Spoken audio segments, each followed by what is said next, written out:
Dobrý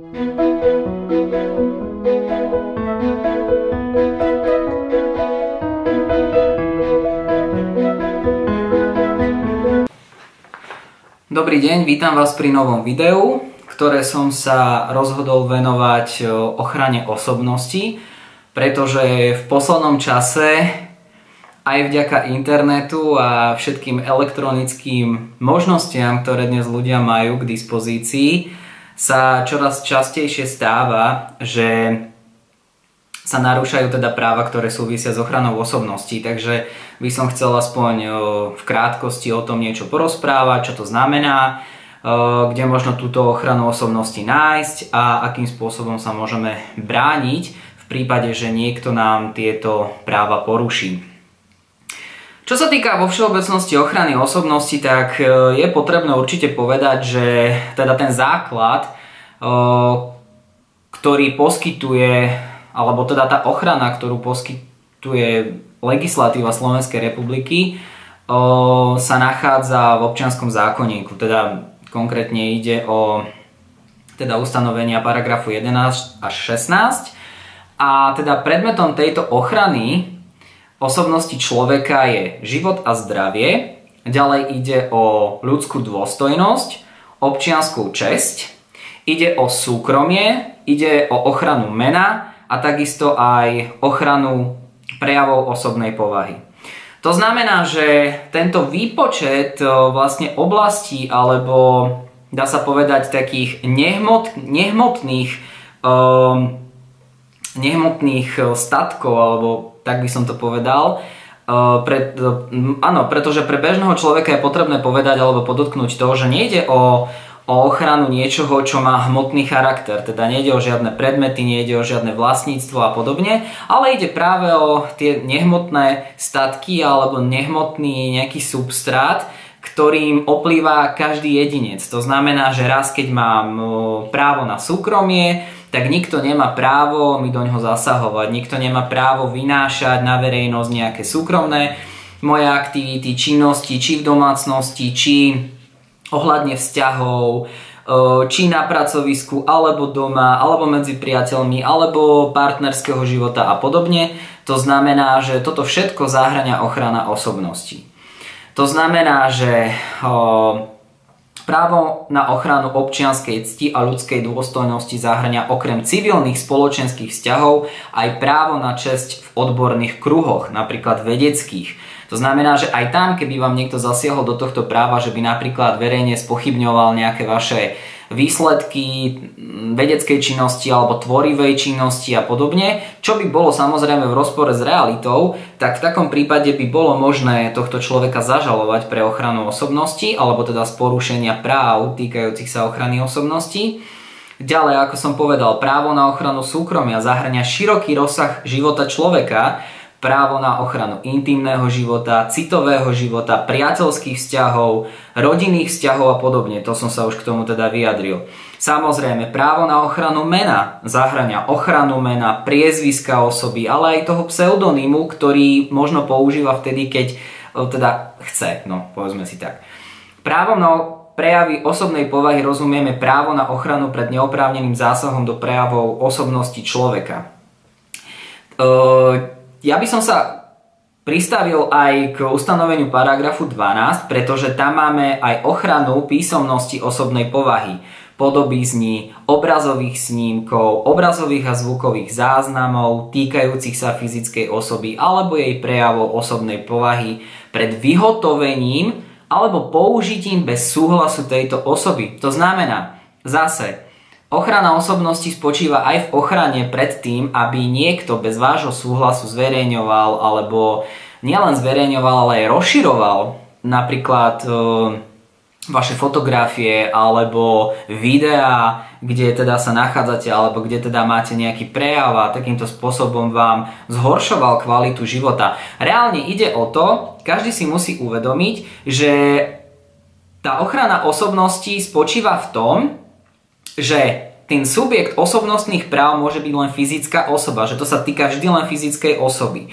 A ďalej ide o konanie, ktoré môže svojím spôsobom narušiť kvalitu toho života toho človeka. To znamená, že nepôjde o hocičo, lebo mnohí ľudia si myslia, že keď raz niekto zverejní fotografiu iného na internete alebo použije nejaký prejav na internete, hneď je to dôvod na to, aby podával žalobu na ochranu osobnosti. Samozrejme, môže byť, ale väčšinou tieto konania skončia na priestupkovom konaní, kde sa to vyhodnocuje ako priestupok proti občianskému spolunažívaniu.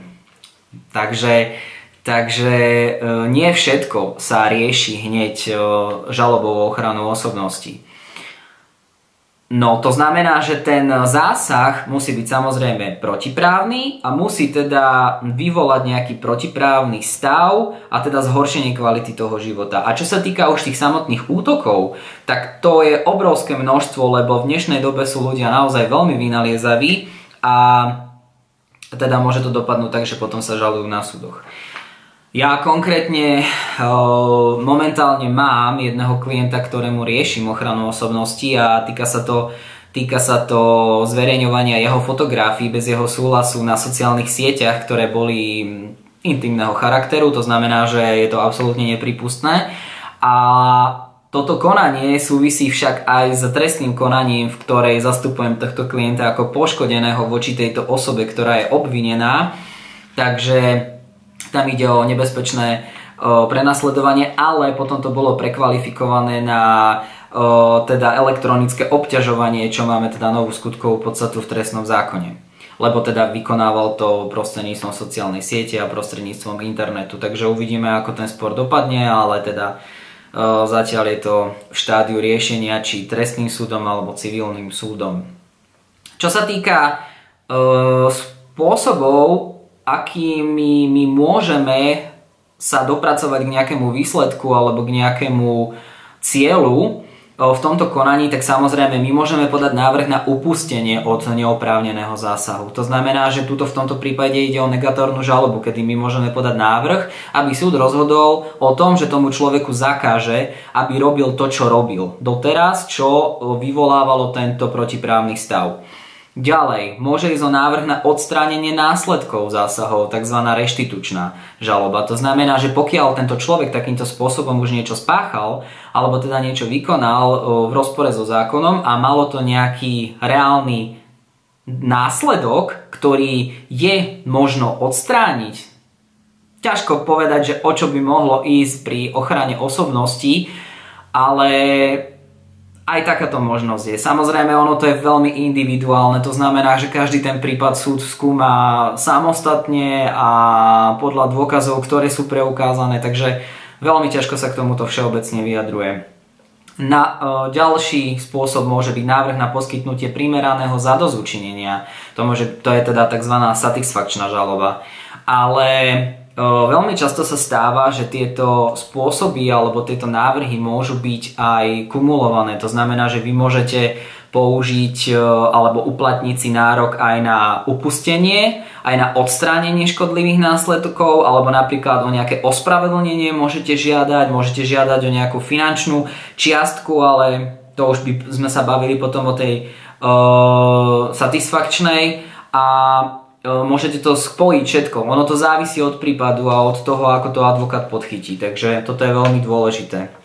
Ja by som sa ešte vyjadril k tomu, že v prípade teda ochrany osobnosti ide o objektívnu zodpovednosť. To znamená, že nie je tu potrebné zavinenie toho, kto neoprávnený zásah do osobnostného práva vykonal. To znamená, že je to založené na objektívnej zodpovednosti.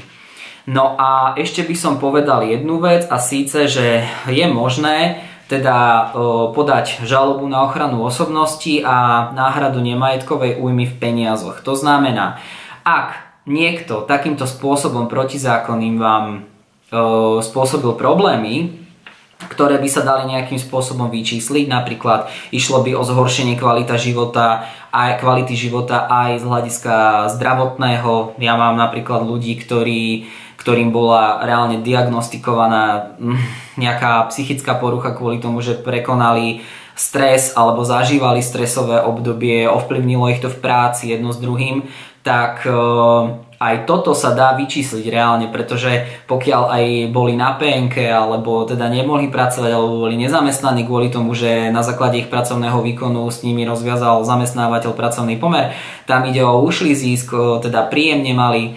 Ďalej môže ísť samozrejme o náklady, ktoré boli spojené s tým, že ten človek potreboval sa toho druhého, ktorý mu obližoval, nejakým spôsobom zbaviť. To znamená, že potreboval sa presťahovať alebo